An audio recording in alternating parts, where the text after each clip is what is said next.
All right, so once you have downloaded and extracted the starting files, then you should have a folder structure that looks like this. And this will include all of the starting files. So let's first take a look at it. So we're going to be using EJS to template and lay out our website. So we've got a header and a footer. And in the header, all we have are just some style sheets. We're going to be using Font Awesome, and we're going to be using Bootstrap.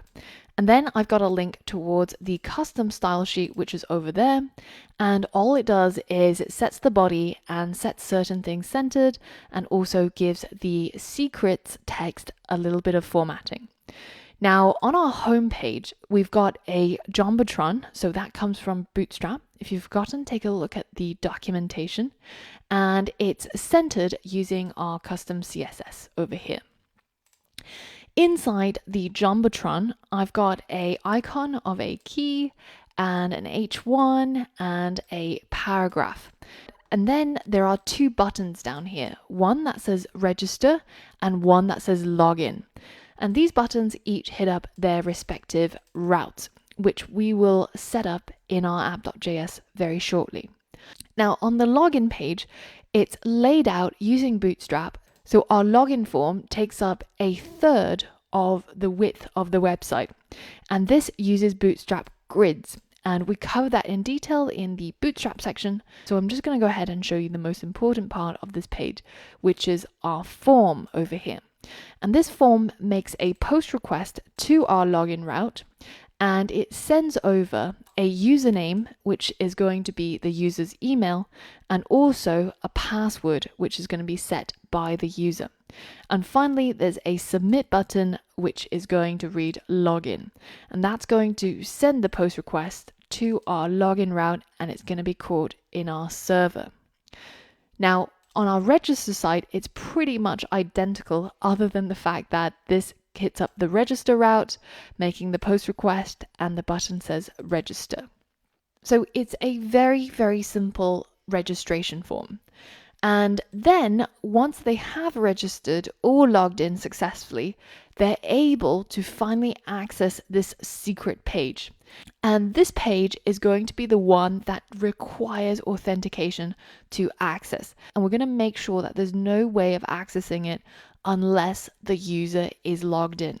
And finally, there's a submit page, which we're going to look at a little bit later on when we want our users to start submitting their own secrets. And this form is going to send a post request to the submit route, and it's going to send over the secret that the user types into the text field. And this is all that there is. Now, finally, if you take a look inside our app.js, you can see that we've just got the very basic modules that we always use: Express, Body Parser, and EJS. And we're adding our public folder as a static resource. We're setting our view engine to be EJS, and we've also set up Body Parser. And at the very bottom, we've just got some code to start our server on port 3000. So this should be intimately familiar to you by now, but if not, make sure you have a look back at the beginning of the Node module where we covered this in detail. Now, in our code, we're requiring all of these packages, but you'll notice that in your project folder, we don't yet have a packages.json, and that is because we haven't installed these packages. Now we're going to open up our hyperterminal, and you're going to CD over to wherever your project folder is.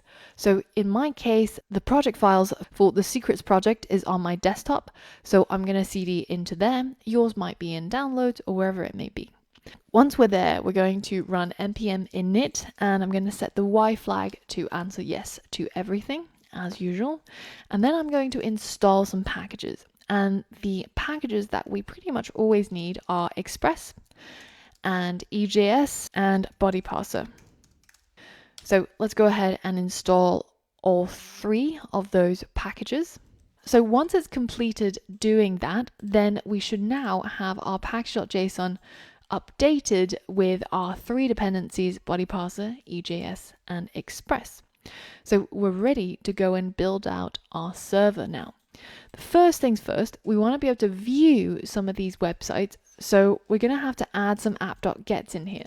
So I'm going to target the home route or the root route, and here I'm going to render my home page. So I'm going to just use res.render, and we're going to render the page that is called home.ejs. And then we're going to do the same, and I'm just going to copy and paste it so you don't get bored watching this. And we're going to change it to the login route, the register route, and we're going to change the render to the login page and the register page. And that's it. So now let's go ahead and just double check our code that we don't have any forward slashes in the res.renders, and we've saved our file, and we can go ahead and start NodeMon app.js. And you can see our server started on port 3000. So let's go ahead and check it out.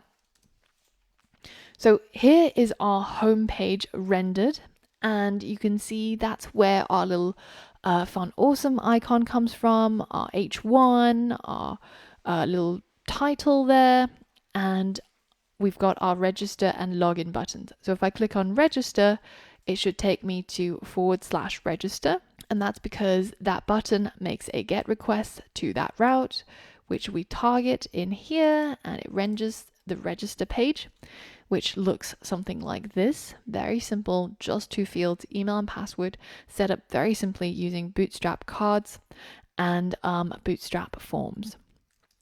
And if we go back and click on login, then it takes us to the login page, which looks pretty much identical.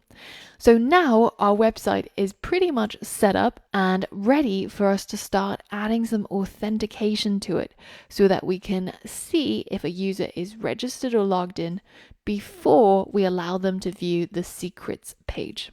So in the next lesson, that's exactly what we're going to be doing. We're going to be creating our user's account on a MongoDB database, and we're going to be authenticating them using our level 1 security authentication. So for all of that and more, I'll see you on the next lesson.